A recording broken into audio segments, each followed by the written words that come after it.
बोलो श्री प्राणनाथ प्यारे की जय। सनमंध मूल को मैं तो पापल छोड़ो न जा। सनमंध मूल को मैं तो पापल छोड़ो न जाए। सनमंध मूल को मैं तो पापल छोड़ो न जाए। अब छल बल मोहे कहा करे, अब छल बल मोहे कहा करे। मोह आदत दियो उड़ाए। सनमंध मूल को मैं तो पापल छोड़ो न जा। दर्द जो तेरे दुल्हा कर डार्यो सबनाश। दर्द जो तेरे दुल्हा कर डार्यो सबनाश। पर आसन छोड़े जीव को करने तुम बिलास। पर आसन छोड़े जीव को करने तुम बिलास। सनमंध मूल को मैं तो पापल छोड़ो न जाए। सनमंध मूल को मैं तो पापल छोड़ो न जाए। मैं तो अपना दे रही पर तुम ही राख्यो जीव। मैं तो अपना दे रही पर तुम ही राख्यो जीव। वलद आप खड़ी करी कारज अपने पियो। वलद आप खड़ी करी कारज अपने पियो। सनमंध मूल को मैं तो पापल छोड़ो न जाए। सनमंध मूल को मैं तो पापल छोड़ो न जाए। तुम आए सब आया दुख गया सब दूर। तुम आए सब आया दुख गया सब दूर। कहे श्री महामत ये सुख क्यों कहो जो उदया मूल अंकुर। कहे श्री महामत ये सुख क्यों कहो जो उदयामूल अंकुर सनमंध मूल को मैं तो पापल छोड़ो न जाए सनमंध मूल को मैं तो पापल छोड़ो न जाए अब छल बल मोहे कहा करे अब छल बल मोहे कहा करे मोह आदत दियो उड़ाए सनमंध मूल को मैं तो पापल छोड़ो न जाए सनमंध मूल को मैं तो पापल छोड़ो न जाए। बोलो श्री प्राणनाथ प्यारे की जय। ए सन से सब समझाए के कोई अंग करे उजास सो गुरु मेरा मैं सेऊं ताए शुद्ध चित होए दास शुद्ध चित होए दास। बोलो कृष्ण कन्हैया लाल की श्री निजानंद स्वामी की श्री प्राणनाथ प्यारे की महारानी बाईजुराज की महाराजा छत्रसाल की गुरुजी मंगलदास महाराज की श्री कृष्ण प्रणामी धर्म की तीनों पुरी धाम की सर्व सुंदर साथ की मैं तो खोजूं शुद्ध पार की प्रणाम।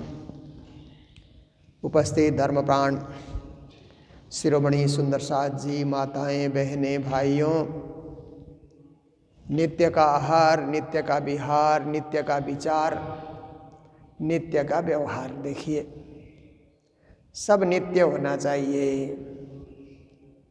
नित्य आहार स्वास्थ्य को ठीक रखता है। कई लोग नित्य आहार से वंचित हो जाते हैं ना, तो स्वास्थ्य गड़बड़ हो जाता है, फिर खाना नहीं पचता है। नित्य आहार, नियम से आहार और नित्य व्यवहार। अच्छा व्यवहार भी नित्य करना चाहिए। आज अच्छा किया, कल बुरा किया। आज प्रेम दिखाया, कल गुस्सा किया।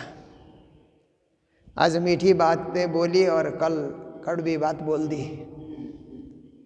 ऐसा नहीं होना चाहिए। नित्य का व्यवहार एक जैसा, क्योंकि फिर लोग आपको किस रूप में पहचानेंगे। आज प्रेम भरी बात कर रहा है, कर गुस्से से बोल रहा है, तो आप तो बहुरूपिया हो गए ना। सामने वाले लोग आपको क्या कहेंगे? विनम्र व्यक्ति कहेंगे या जोशीला व्यक्ति कहेंगे, गुस्सैल कहेंगे। कुछ तो अपना स्वभाव क्या है कि निश्चित होना चाहिए। वो नहीं होगा, गड़बड़ स्वभाव हमारा होगा, व्यवहार हमारा गड़बड़ है, तो लोग हमें नहीं पहचान पाएंगे। फिर कोई हमें अच्छा कहेगा, कोई हमें बुरा कहेगा। तरह तरह की दृष्टिकोण बनी रहेगी। तो एक ही दृष्टिकोण से लोग हमें देखें, देखने का रंग ढंग एक हो, तो व्यवहार हमारा अच्छा होना चाहिए, कुशल व्यवहार। ऐसे से हम अपना क्या है कि परिचय लोगों के सामने प्रस्तुत कर सकते हैं। और नित्य का विचार भी अच्छा होना चाहिए। नित्य विचार, अच्छे अच्छे विचार नित्य करते रहना। शुभ शुभ विचार। विचार क्या करते हैं आप देखिए, लोगों को आप देखिए, तो बड़े होने का विचार तो सब कोई करते हैं, हमको बड़ा होना है। छोटा व्यापारी सोचता है हमको बड़ा व्यापारी होना है। छोटा नेता सोचता है हमको बड़ा नेता होना है। छोटा ऑफिसर सोचता है हमको बड़ा ऑफिसर बनना है। छोटा कथाकार होगा तो सोचता है मुझे बड़ा कथाकार बनना है। छोटा महंत होगा तो मुझे बड़ा महंत बनना है। ये सब होता है ना, बड़ा बनना, एक चाव, एक इच्छा, एक आग्रह हमेशा बना रहता है कि बड़े बने। तो ये क्या है, बड़ा बनना एक बड़प्पन की सोच है। और ज्ञानियों ने बड़प्पन को बुरा नहीं माना है, जितने भी ज्ञानी है, क्योंकि बड़प्पन तो आ ही जाता है ना, हमें बुलाना नहीं पड़ता है, बड़प्पन आ ही जाता है, हम बड़े हो जाते हैं। हमेशा बच्चे थोड़े रहेंगे, हम जवान हो जाते हैं, प्रौढ़ हो जाते हैं। प्रौढ़ होते ही बड़प्पन आ जाता है। फिर प्रौढ़ावस्था को बड़प्पन, विचारवान अवस्था करके कहा जाता है। तो आप देखिए कि बड़े हो गए, उम्र से बड़े होने से बड़प्पन नहीं आता है, और पैसे से बड़ा होने से भी बड़प्पन नहीं आता है। कई लोग पैसे से बड़े हो जाते हैं तो बड़प्पन आने का प्रस्तुति देते हैं ना। कई लोग उम्र से बड़े होते हैं तो प्रस्तुति देते हैं हम बड़े हैं ऐसा करके। पर वास्तव में बड़ा वो होता है जो बड़ा विचार रखता है। विचार को बड़ा रखना हमेशा, उच्च विचार, उत्कृष्ट विचार, उच्च सोच, उत्कृष्ट सोच, ऐसे सुलझा हुआ जो व्यक्ति होता है हमेशा अपने विचार को बड़ा रखता है। उदार विचार, उदार चरिता नाम तु वसुधैव कुटुंबकम, उदार चरित्र वाला है वो। और देखिए कि संसार के अंतर्गत बड़ा काम करने से भी कोई बड़ा हो जाता है। आपने कहीं जाकर के एक बड़ा काम कर दिया, बड़ी समस्या को आपने सुलझा दिया, तो भी आप बड़े हो जाते हैं। तो बड़ा होने के लिए दो ही उपाय है, या तो बड़ा काम करना होगा या बड़ा विचार रखना होगा। अन्यथा कोई हम बड़े हों ऐसे सोचने से कुछ नहीं होता है। राजनेता है तो बड़ा काम करेगा, जनता के लिए बड़ा काम करेगा, कहीं स्कूल खोल देगा, अस्पताल खोल देगा, रास्ते जोड़ देगा, तो उस नेता को बड़ा नेता कहा जाता है कि जनता के लिए काम कर रहा है। तो इसी प्रकार से आप देखिए, सेठ साहूकार होते हैं, बड़े वही माने जाते हैं जो दान पुण्य करते हैं, वक्त पे अपने धन का सदुपयोग करते हैं। तो बड़ा विचार रखने से ही तो धन का दान होता है, नहीं तो कई लोगों से दान होता ही नहीं। धन बहुत है, दान दिया जाता नहीं है, दान देने का अभ्यास नहीं है। दान देना भी एक अभ्यास है। देखिए हम लोग आरती में भेंट रखते हैं ना, ये भी एक अभ्यास है, दान देने का अभ्यास है कि राज्य के सामने खाली हाथ नहीं जाना चाहिए। तो आरती में हम लोग भेंट रखते हैं, जो भी श्रद्धा से हम लोग भेंट रखें। पर कई लोगों को अभ्यास नहीं है तो आरती में भेंट ही नहीं रखते, ऐसे आरती उतार जाएंगे। पर 10 रुपया, 20 रुपया, 50, 100 कुछ तो रखो। जेब में तो पैसा होता ही है, ऐसे खाली जेब तो कोई चलता नहीं है, कुछ ना कुछ तो जेब में होता ही है। तो कुछ तो चढ़ाओ, मंदिर में आए तो दान पात्र में कुछ डालो। पर देने का अभ्यास जिसको है ना वही दे सकता है।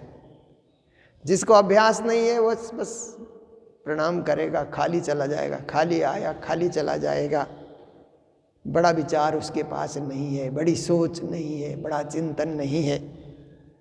तो यही है कि हम लोग भी प्राणनाथ जी की वाणी सुन सुन करके, चर्चा सुन सुन करके बड़ा विचार रखने के लिए, उदार विचार रखने के लिए, उत्कृष्ट विचार रखने के लिए रोज रोज प्रयास करते हैं।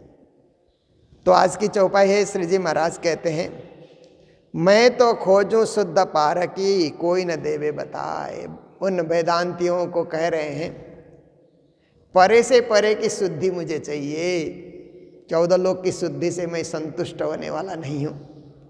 14 लोक से परे क्या है, निराकार से परे क्या है, उससे भी परे क्या है, बेहद भूमि का किसे कहा जाता है। तो कहते हैं कि मैं तो उस खोज में हूँ और मुझे प्राप्ति भी हो चुकी है। सदगुरु धनी देवचंद्र जी महाराज की कृपा से मुझे परे से परे का जो है ना ज्ञान की प्राप्ति मुझे हो चुकी है। उसी की खोज में मैं लगा हूँ, उसी के चिंतन में मैं लगा हूँ, और कोई नहीं बता पा रहा है। देवचंद्र जी महाराज ने जो ज्ञान बताया, और कोई इतना दिव्य ज्ञान, सुंदर ज्ञान, परमधाम का ज्ञान कोई नहीं बता रहा है। और भी बहुत सारे गुरुजन मिलते हैं, पर उनके पास तारतम्य नहीं है, इसलिए वो माया और ब्रह्म का निरूपण नहीं कर पाते हैं। ब्रह्म में माया, माया में ब्रह्म, यही सब देख रहे हैं। सूर्य के आगे बादल, बादल के पीछे सूर्य, पर सूर्य और बादल का रिश्ता कितना दूर का है ना। पर ऐसे हम यहाँ से देखते हैं, धरती से देखते हैं तो बादल के पीछे सूर्य, सूर्य के आगे बादल, कभी सूर्य आगे बादल पीछे, कभी बादल आगे सूर्य पीछे, ऐसा अनुभव होता है।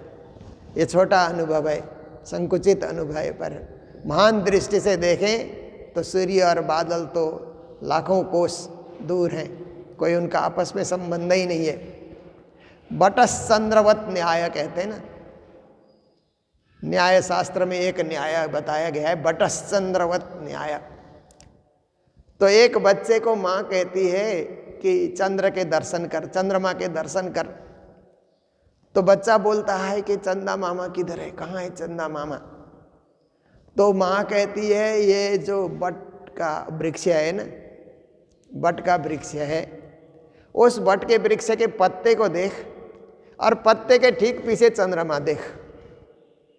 तो बच्चा देख लेता है, फिर बट वृक्ष के पत्ते के पीछे चंद्रमा है, वहीं से उदय हो रहे हैं।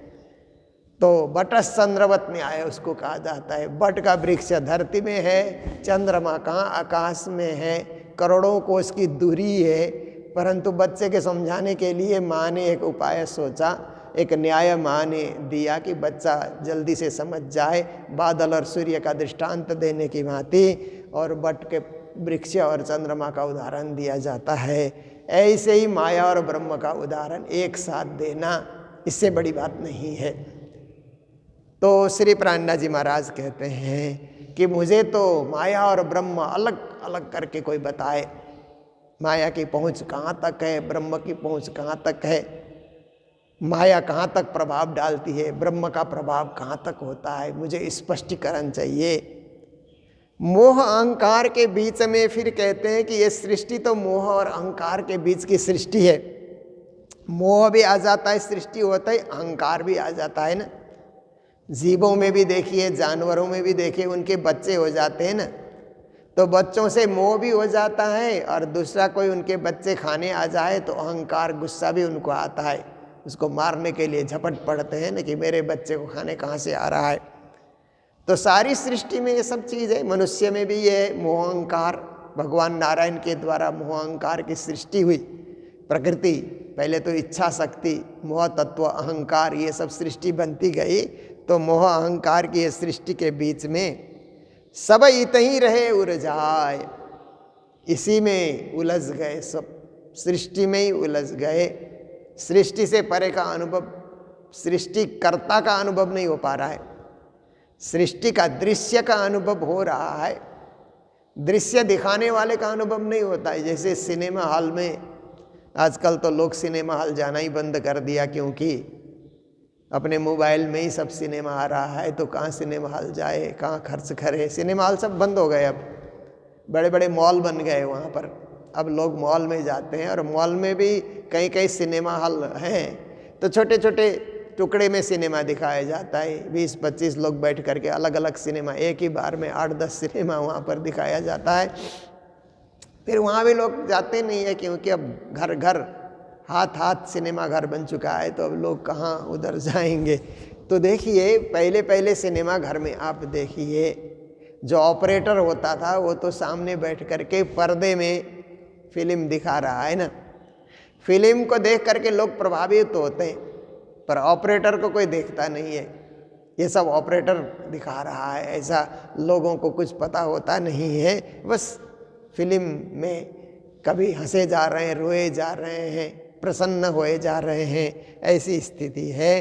तो सृष्टि में तो सब कोई अपनी दृष्टि डाले हुए हैं, पर ब्रह्म की ओर दृष्टि नहीं है। सब इतने ही रहे उड़ जाए, समझे बिना सुख पार को नहीं। अब श्री जी ने कहा कि समझ के बिना, ज्ञान के बिना परम धाम का सुख कोई पा नहीं सकता। भक्ति का सुख उसी मिलता है जो समझदारी आ जाए। अब देखिए, ना समझ लोग आरती पूजा में नहीं आते हैं ना, चर्चा कथा में भी नहीं आते हैं। आप देखिए, कहीं भी बड़ा बड़ा मेला कीजिए तो चर्चा कथा वार्ता में कम संख्या में लोग बैठते हैं, क्योंकि समझ नहीं है। वहीं कहीं नाटक दिखा दिया जाए, नाच गान दिखा दिया जाए तो बड़ी संख्या में भीड़ आ जाती है। आप देखिए, वो उनकी समझ की बात है। नाचना वो समझते हैं, नाटक को वो समझते हैं, पर ब्रह्म ज्ञान को वो समझ नहीं पाते हैं, इसलिए उनको उसमें रुचि नहीं होती है। पर श्री जी कहते हैं, समझे बिना सुख पार को नहीं। समझदारी नहीं आई तो परम धाम का सुख का अनुभव नहीं कर सकता है। परमात्मा की समझ ही नहीं है। जैसे राज्य की पहचान ही नहीं है तो सेवा पूजा कहाँ से गाएगा वो? सेवा पूजा कहाँ से याद करेगा?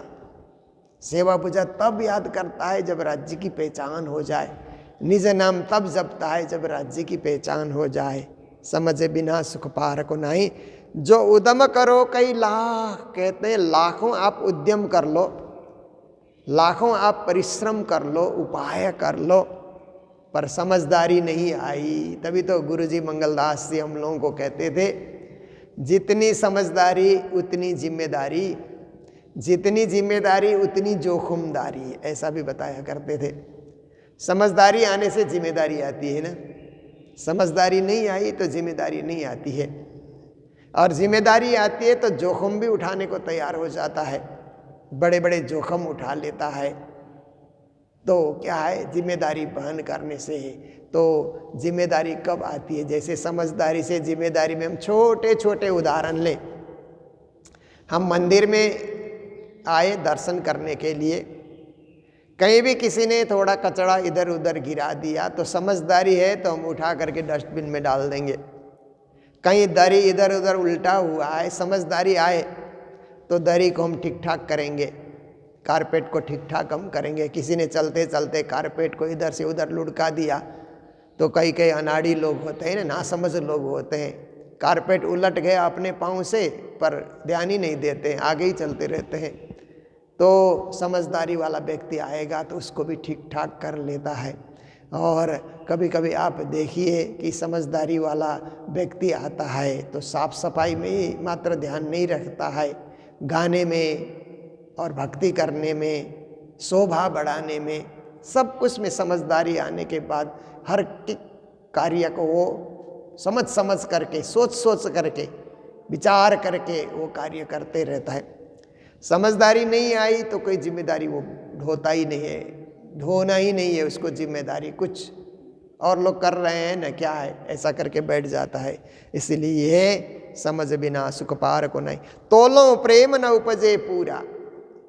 फिर श्री जी महाराज कहते हैं तब तक प्रेम पूरा उत्पन्न नहीं होगा। प्रेम कब उत्पन्न होता है कि समझदारी आने से। राज्य से प्रेम होगा, धनी से, धाम धनी पूर्ण ब्रह्म परमात्मा से प्रेम होगा। गोपियों ने कृष्ण से प्रेम क्यों किया? समझदारी आ गई कि यही हमारे स्वामी हैं, यही हमारे मालिक हैं, यही हमारे सर्वेश्वर हैं। अन्यथा गोकुल में तो सब देवी देवताओं की पूजा होती थी। कृष्ण आने से पहले तो बहुत सारे देवताओं की पूजा होती थी, इंद्र की पूजा होती थी। पर गोपियों को बात समझ आ गई तो एक कृष्ण को उन्होंने पकड़ा तो श्याम तन श्याम मन श्याम है हमारो धन, आठों याम उदो हमें श्याम ही सो काम है। अब श्याम श्याम श्याम हो गया, अब कहीं रुचि नहीं है, समझदारी आ गई और ज्ञान की प्राप्ति हो गई। ऐसे तो गोपियाँ तो भक्ति के आचार्य मानी जाती हैं, परंतु ज्ञान के बिना की भक्ति भी किसी काम की नहीं होती है। इसलिए पहले ज्ञान हो जाए और उसके बाद भक्ति का उदय हो जाए तो वो सुदृढ़ भक्ति होती है। ज्ञान बिना की भक्ति होती है तो भी व्यक्ति भटकते रहते हैं, इधर से उधर भटकते हैं। ज्ञान प्राप्ति के बाद भक्ति उदय हो जाए तो एक ही जगह टिके रहेंगे, बस लगे रहेंगे और जीवन को सफल बनाएंगे। तो कहते हैं जो लो अंदर न देवे साख, अंदर से गवाही मिले हमको, अंतर आत्मा से हमको साक्षी मिले। हाँ, शास्त्र दृष्टम गुरोर्वाक्यम तृतीयम चात्म निश्चयम, कहते ना, शास्त्र को हमने देखा पढ़ा, गुरु के मुख से हमने उपदेश को सुना, हमारी आत्मा निश्चय करे, आत्मा कबूल करे, तो बस जैसे शादी ब्याह में देखिए ना, लड़के लड़की को कबूल कराया जाता है ना, तो माल्यार्पण करते हैं ना, वरमाला पहनाते हैं ना, ये तेरा बर है तो कबूल करना। और मुस्लिम परंपरा में भी वो शादी कराते हैं तो तेरे को कबूल है, कबूल है। जो मुल्ला जो निकाह पढ़ाने के लिए जाता है, कबूल है, मकबूल है, ऐसे करके। फिर बाद में तो शादी टूट भी जाती है। ये तो दुनिया में किसी चीज़ के लिए कबूल करना क्या है कि कभी दोनों का विचार अलग हो जाए तो साथ रहेंगे नहीं रहेंगे, वो अलग बात है, दुनियादारी की बात है।